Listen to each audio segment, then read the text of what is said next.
Plate মাছ তো অনেকে অনেকভাবেই খেয়েছে, ঠিক এইভাবে একবার রান্না করে খেয়ে দেখতে পারো, দারুণ স্বাদ হয়। এই একটা মাছ দিয়ে পুরো এক থালা ভাত খাওয়া হয়ে যাবে। তাহলে রেসিপিতে স্কিপ না করে পুরোটা দেখার অনুরোধ রইল। নমস্কার বন্ধুরা, আপনারা দেখছেন কুকিং হাউস অফ অনিমা। আজকে একটা দারুণ স্বাদের পমফ্রেট মাছের রেসিপি বানাবো, সেটাই তোমাদের সাথে শেয়ার করব। তার জন্য দেখো, পমফ্রেট মাছগুলো পরিষ্কারভাবে ধুয়ে নিয়েছি। এবার দিয়ে দিচ্ছি নুন,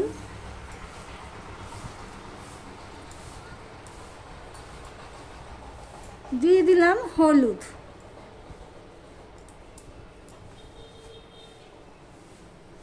দিয়ে দিলাম একটুখানি সর্ষের তেল, দিয়ে পমফ্রেট মাছগুলো আমি ভালো করে নুন হলুদ মাখিয়ে একটু তেল দিয়ে রেখে দেব। আর এর জন্য যা যা লাগবে সেগুলো আমি কেটে নিয়ে ফিরে আসছি, সঙ্গে থেকো বন্ধুরা।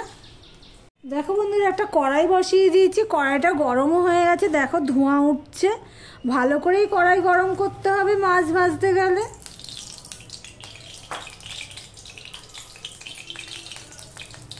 কথা বলতে বলতে তোমাদের সাথে দেখো সর্ষের তেল দিয়ে দিলাম। আমি মাছ মাংস এগুলো আমি সর্ষের তেলেই করে থাকি। এবার দিয়ে দিচ্ছি নুন, দিয়ে দিলাম অল্প একটু হলুদ।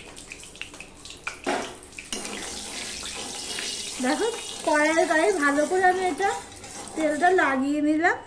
এবার আমি এক এক করে মাছগুলো ভেজে নেব।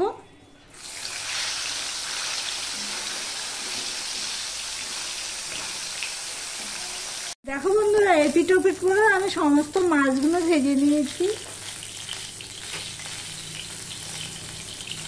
এই দেখো, দেখতেই পাচ্ছ, এইভাবে আমি মাছগুলো ভেজে নিয়েছি।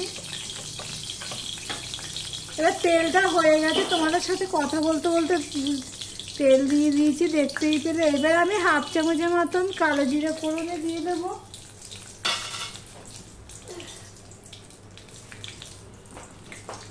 এবার দেখো, আমি মাছটা করার জন্য পেঁয়াজ কুচিয়ে নিয়েছি, রসুন কুচি করে নিয়েছি, টমেটো একটু বেশিই নিয়েছি, একটু টক টক হবে, গ্রেভি হবে। আর 4টে লঙ্কা চালা করে নিয়েছি। কালো জিরাটা ফোড়নো হয়ে গেলে আমি দিয়ে দিচ্ছি পেঁয়াজ আর রসুন কুচি।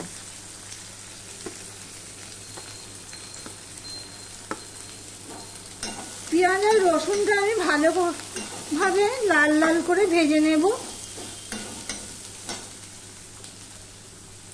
দেখো বন্ধুরা, পেঁয়াজটা লাল লাল করে ভেজে নিয়েছি। এই অবস্থায় আমি কিছু মশলা অ্যাড করব। আমি অফ ক্যামেরাতে নুন দিয়ে দিয়েছিলাম একটুখানি। হাফ চামচ আমি হলুদের গুঁড়ো দিয়ে দিলাম, হাফ চামচ লঙ্কার গুঁড়ো দিয়ে দিলাম, 1 চামচ দিয়ে দিলাম ধনের গুঁড়ো, আর হাফ চামচ দিয়ে দিলাম জিরের গুঁড়ো। এবারে যে টমেটোটা আমি কেটে রেখেছি সেই টমেটোটা আমি দিয়ে দিলাম, সাথে দিয়ে দিলাম 2টো কাঁচা লঙ্কা, দিয়ে দিলাম অল্প একটু জল। এবার মশলাটা আমি ভালো করে কষিয়ে নেব, মিশিয়ে নিয়ে। এই পর্যন্ত যারা ভিডিওটি দেখছো, লাইক দিয়ে কন্টিনিউ করো। দেখো বন্ধুরা, টমেটোগুলো আমি ঘাঁটতে ঘাঁটতে পুরো পেস্ট করে দিয়েছি। এদিকে দেখো, মাছ ভাজাগুলো তোমাদের দেখানো হয়নি। মাছগুলো সব ভেজে এই বাটিটায় তুলে নিয়েছি। এই কষানোটা ভালো করে কষাবে, যতক্ষণ না তেল না ছাড়ে ততক্ষণে কষাতে লাগবে।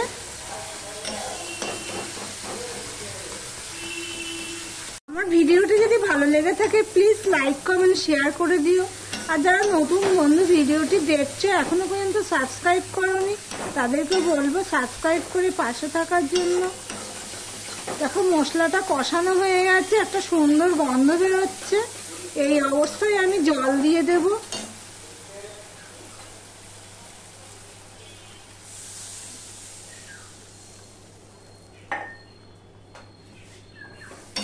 দেখো কতখানি জল দিলাম। এটাই শুকিয়ে কারি হয়ে যাবে, পমফ্রেট কারি হয়ে যাবে। দেখো, এবার ঝোলটা ফুটে ওঠা পর্যন্ত অপেক্ষা করব। দেখতে থাকো বন্ধুরা।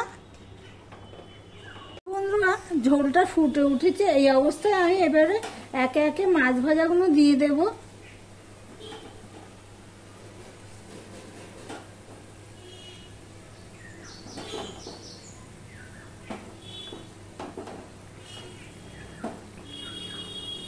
এইভাবে একবার ট্রাই করে দেখতে পারো, খুবই স্বাদ হয় খেতে। এবার মিডিয়াম টু লোতে দেখে আমি 5 মিনিটের মতন ফুটিয়ে নেব। মাঝে এসে আমি এপিট ওপিট করে দেব। নুনটা একটু কম হয়েছে তাই আমি আরেকটুখানি নুন দিয়ে দিলাম। আর মাছগুলোকে আমি এপিট ওপিট করে দিয়েছি 5 মিনিটের মতন ফুটিয়ে। এই দেখো ঝোল কিন্তু সেরকম নেই। এবার যে কাঁচা লঙ্কা কেটে রেখেছিলাম, চিড়ে রেখেছিলাম 3টে দিয়ে দিলাম। আর দিয়ে দিলাম ধনেপাতা কুচি।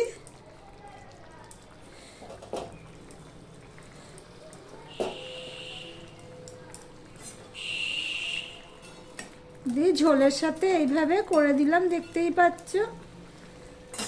এবার ঢাকা দিয়ে দিলাম।